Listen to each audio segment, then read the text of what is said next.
Okay, now asparagus root, chenmendong. Now this herb, if you notice the change, this herb is very cold, very cold. So whenever you have an herb that is very cold and you're making a formula, then what you have to do is you have to balance that energetic. So you either want to try to neutralize it or make it slightly cold, because very cold will damage.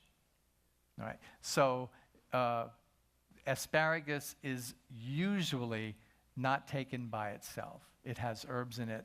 You'll add herbs that'll add a little bit of warmth to it. You may add a little bit of ginger, a little bit of cinnamon, something like that.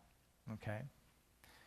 Again, the kidneys and the lungs. So this is another herb that's really good for maintaining that connection between kidney and lung, and kidneys grasping. All right. The second one puts wings on the heart.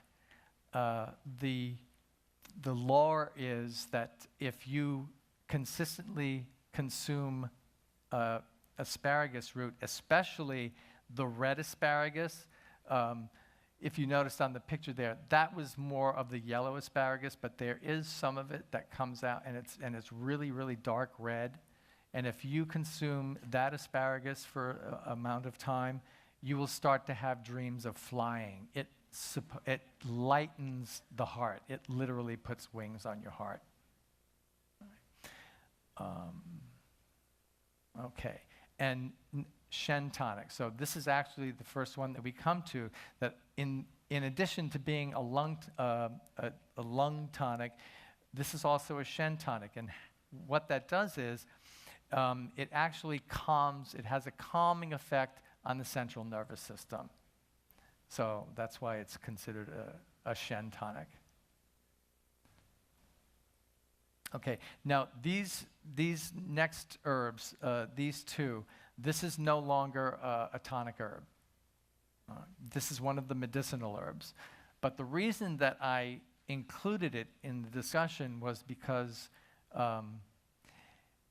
these are herbs that are very, very good for keeping the lungs clear, for keeping the lungs clear of any kind of buildup of fluids or phlegm. Bitter, acrid, and neutral. Now, acrid in an herb means that it scatters chi, it scatters energy. So it has a dispersing quality, and that's if you have a stagnation of fluid in the lungs, what you want to do is you want to scatter that and break it up. So that's the acrid part. Okay, and this is specific to the lungs. Okay. So transforms phlegm. Okay, this is also a directing herb. In herbology, there are certain herbs that we use in formulas to actually send them to different parts of the body. So this is an herb that will take this formula and bring it to the upper part of the body. There are herbs like the formula that we have called Beautiful Hair. There are herbs in that formula that actually take the rest of the energy of that formula and bring it up to the hair follicles. Okay. And Fritillaria, or Fritillary bulb, Jubei Mu, again, bitter and cold.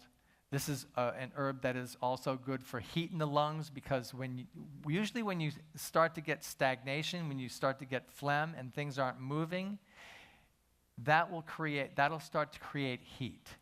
Anything that doesn't move in the body usually causes some kind of irritation, which in turn starts a heat condition.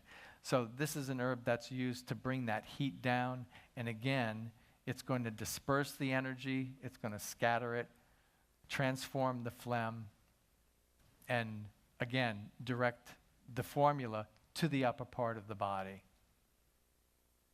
All right, so those are the major herbs that are used specifically to deal with lung. the tonic herbs to strengthen the lung energies.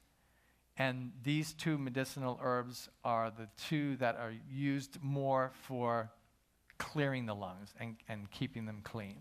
Okay. Open your eyes. Thank you so much, George Lamoureux. Thank you so much.